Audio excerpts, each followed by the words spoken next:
Hello everyone. आज के इस वीडियो में हम लोग राउंड टेबल कॉन्फ्रेंस के बारे में पढ़ेंगे। राउंड टेबल कॉन्फ्रेंस क्यों ऑर्गेनाइज किया गया और इसके क्या क्या कारण थे और इसका रिजल्ट क्या क्या था। तो राउंड टेबल कॉन्फ्रेंस जो है ये साइमन रिपोर्ट के ऊपर डिस्कस करने के लिए बुलाया गया था। अब साइमन रिपोर्ट क्या था, तो साइमन रिपोर्ट जो है 1919 के एक्ट को, गवर्नमेंट ऑफ इंडिया एक्ट 1919 जो था उसके रिव्यू के लिए आया था इंडिया। और इसी जो रिपोर्ट बनी इस पे इसकी डिस्कशन के लिए राउंड टेबल कॉन्फ्रेंस बुलाया गया था। और इस राउंड टेबल कॉन्फ्रेंस में ये डिसीजन लेना था कि क्या क्या चीज़ें जो है गवर्नमेंट ऑफ इंडिया एक्ट 1935 में इम्प्लीमेंट होंगी।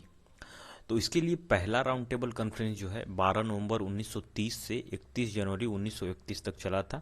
और इसका प्लेस जो था वो था सेंट जेबियस पैलेस। ब्रिटिश पीएम उसमें मैकडोनल्ड थे, वाइसराय जो थे इरविन थे। 89 मेंबर्स यहाँ पार्टिसिपेट किए थे। कांग्रेस का कोई भी मेंबर यहाँ पार्टिसिपेट नहीं किया था, क्योंकि गांधी जी जो है वो सिविल डिसोबीडियंस मूवमेंट चला रहे थे, इसलिए राउंड टेबल कॉन्फ्रेंस में पार्टिसिपेट नहीं किए थे। तो यहाँ मैंने ऐसे समझने के लिए यहाँ लिख दिया है कि दूल्हा गया ही नहीं, यानी कि गांधी जी गए ही नहीं थे तो फिर शादी कैसे होगी। तो गांधी जी नहीं गए तो कोई भी डिसीजन नहीं ले पाए ये लोग ठोस। तो फिर सेकेंड राउंड टेबल कॉन्फ्रेंस बुलाया गया। सेकेंड राउंड कॉन्फ्रेंस जो है उसे बुलाने से पहले एक पैक्ट साइन हुआ, गांधी इरविन पैक्ट। उसमें इरविन जो वायसराय था उसी में 5 मार्च 1931 को ये पैक्ट साइन हुआ था। ये पैक्ट काफ़ी क्रूसियल था और इसे साइन करना बड़ा ही कठिन था। गांधी जी के लिए डिसीजन लेना काफ़ी मुश्किल था, क्योंकि 27 फरवरी 2931 को चंद्रशेखर जी शहीद हुए थे। अल्फ्रेड पार्क जो कि इलाहाबाद में है, वहाँ इन्होंने खुद को गोली मार ली थी अंग्रेज़ों के गोली से मरने के बजाय। तो इन्होंने 27 फरवरी को हमारा देश जो है चंद्रशेखर आज़ाद को खो दिया था, जिसके कारण गांधी जी के ऊपर काफ़ी दबाव था कि वो भगत सिंह को नहीं खोने देंगे। गांधी जी किसी तरह अपने प्रयासों से भगत सिंह को बचा लेंगे। लेकिन जब ये पैक्ट हुआ तो गांधी जी ने भगत सिंह के बारे में कोई भी वो इरविन के सामने ये रखा था कि उनकी फांसी की सजाएं जो है वो टाल दी जाए, लेकिन इरविन नहीं माना। और फिर भी ये पैक्ट साइन हुआ, जिसे दिल्ली पैक्ट भी कहा जाता है। और ये पहला पैक्ट था जो कि ब्रिटिश के साथ साइन हुआ था, गांधी इरविन पैक्ट। इसके मेडिएटर थे तेज बहादुर सप्रू और एम ए जयकर। इसमें ये कहा गया कि गांधी जी अपना जो सिविल डिसोबीडियंस मूवमेंट है उसको रद्द करेंगे। गांधी जी ने उनसे, इरविन से कहा कि वो पॉलिटिकल जो प्रिजनर है उनको छोड़ देंगे, और जो 60 ला है उसको चेंज करेंगे। People living in coastal area जो थे वो साल्ट बना सके सेल्फ कंजम्पशन के लिए। इतनी सारी चीज़ें थी। लेकिन जब 5 मार्च 1931 को ये साइन हुआ था और 23 मार्च 1931 को भगत सिंह को फांसी दे दी गई, तो ये काफ़ी दुखद था। और लोग गांधी जी को कोस रहे थे, उन्हें काला झंडा दिखाया गया गांधी जी को जब वे कराची सेशन 1931 जो होने वाला था कांग्रेस का, वहाँ जा रहे थे। तो उसमें इनको काला झंडा दिखाया गया था 23 मार्च 1931 को, क्योंकि भगत सिंह को फांसी दे दी गई थी। इनके ऊपर हमला भी किया गया था, बॉम्ब से मारने की कोशिश की गई थी। तो उसी समय गांधी जी ने कहा था कि गांधी मर सकता है लेकिन गांधी तो नहीं मरेगा कभी। तो ये सारी चीज़ें गांधी इरविन पैक्ट में हुई। और ये डेट्स जो है काफ़ी इम्पोर्टेंट है, आप याद रखें, इसलिए मैंने इसको एक डिब्बे में घेर रखा है कि 27 फरवरी 1931 को चंद्रशेखर आज़ाद जो थे वो शहीद हुए थे। 5 मार्च 1931 को पैक्ट साइन हुआ था, इरविन पैक्ट, और 23 मार्च 1931 को भगत सिंह शहीद हुए थे। तो ये डेट्स आप याद रखें। अब बढ़ते हैं हम लोग सेकेंड राउंड टेबल कॉन्फ्रेंस, जो कि 7 सितंबर 1931 से 1 दिसंबर 1931 तक हुआ था। इसके मेंबर्स दो थे, 31 थे। कांग्रेस पार्टिसिपेटेड, क्योंकि पैक्ट साइन था, इसलिए कांग्रेस की तरफ से गांधी जी जो थे वो ओनली रिप्रेजेंटेटिव ऑफ कांग्रेस थे, यानी कि इस कांग्रेस से सिर्फ यही गए थे और कोई नहीं गया था। तो इनसे जॉर्ज फिफ्थ ने पूछा था कि आपने उनका बेटा जो है आया था इंडिया में, तो क्यों आप लोग बाइकआउट किए थे। उनका बेटा जो है 1921 में आया था, तो उसका बाइकआउट क्यों किए थे। तो गांधी जी ने रिप्लाई दिया था कि वो ब्रिटिश रिप्रेजेंटेटिव की तरफ से आए थे, इसलिए उनका हम लोग बाइकआउट किए थे। अगर वे आपके बेटे के तौर पे आते तो हम सम्मान करते उनका, हम अतिथि देवो भव का वो फॉलो करते और उन्हें देव की तरह पूजते।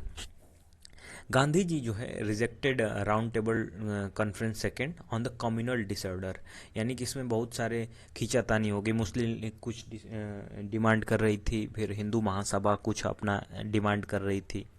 तो इस तरह खींचातानी में कम्युनल डिसऑर्डर के कारण गांधी जी ने सेकेंड राउंड टेबल कॉन्फ्रेंस को रिजेक्ट किया। गांधी जी इंडिया आए और इंडिया आकर इन्होंने फिर से सिविल डिसोबीडियंस मूवमेंट शुरू कर दिया। अब जो था वायसराय जो था अब चेंज हो गया था, वेलिंगटन हो गया था। ये काफ़ी एग्रेसिव टाइप था वायसराय, और इसने क्या किया कि तुरंत जब गांधी जी ने जो यहाँ पे शुरू किया, क्या कहते हैं उसको, सिविल डिसोबीडियंस मूवमेंट, जब इसने शुरू किया, गांधी जी ने शुरू किया, तो इनको अरेस्ट कर लिया गया और कांग्रेस की सारी प्रॉपर्टी जो है वो सील कर दी गई, इलीगल बना दी गई, उसको बिल्कुल बंद कर दिया गया।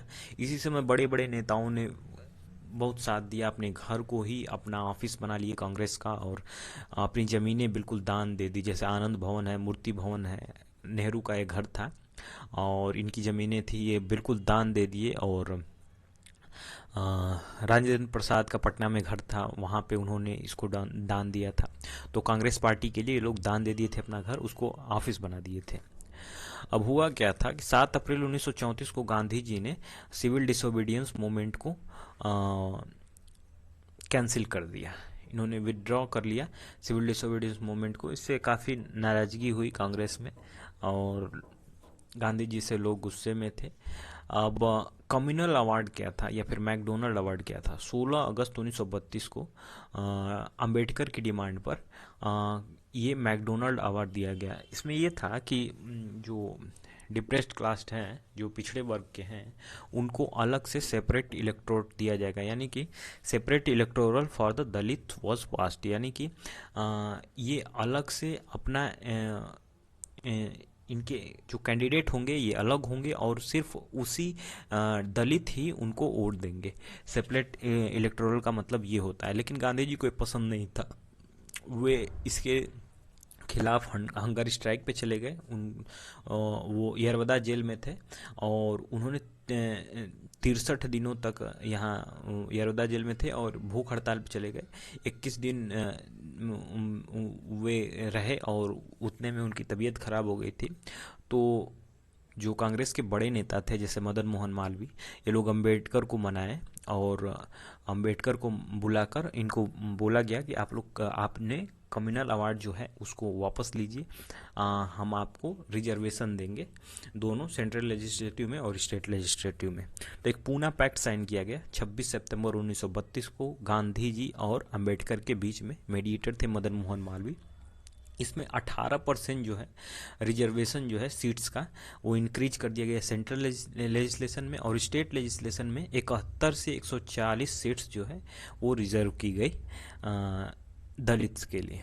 अब राउंड टेबल थर्ड जो है ये 17 नवंबर 1932 से 24 दिसंबर 1932 तक हुआ था। मेंबर्स थे इसके 45 और इसमें कांग्रेस पार्टिसिपेट नहीं करती है, अंबेडकर पार्टिसिपेट करते हैं। इन सारी चीज़ों का कंक्लूजन जो है 1935 की गवर्नमेंट ऑफ इंडिया एक्ट में आया।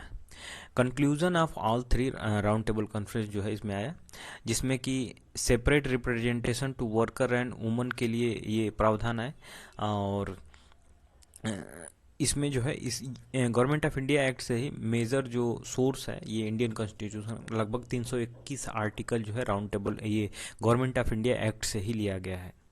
इसी समय गवर्नमेंट ऑफ इंडिया एक्ट में ही जो वायसराय थे वो अब गवर्नर जनरल ऑफ इंडिया बन गए। 1937 के आम चुनाव हुए, first general election held in India for 11 states, और इनके सीएम कौन कौन से थे ये देख लेते हैं। जैसे यूपी यूनाइटेड प्रोविंस में जीवी पंत थे, गोविंद वल्लभ पंत। एमपी में थे एनबी खारे, मद्रास में थे श्री राजगोपालचारी, बॉम्बे में थे बीजी खारे, उड़ीसा में थे बीएन दास, एनडब्ल्यूएफ नॉर्थ वेस्ट फ्रंटियर में थे खान साहब, अलायंस था। आसाम में थे सादुल्ला, लेटर गोपीनाथ बरदौली बने, अलायंस था भी। बंगाल में थे फजलुल हक, कृषक प्रजा पार्टी और मुस्लिम लीग का अलायंस था। पंजाब में सिकंदर हयात खान थे, सिंध में अल बख्श थे, मुस्लिम लीग था यहाँ पे। बिहार में तो श्री कृष्णा सिन्हा थे। तो ये सारी चीज़ें जो है हुई राउंड टेबल कॉन्फ्रेंस के बाद और गवर्नमेंट ऑफ इंडिया एक्ट 1935 में। तो मिलते हैं फिर अगले वीडियो में नए चीज़ों के साथ। तो तब तक के लिए धन्यवाद।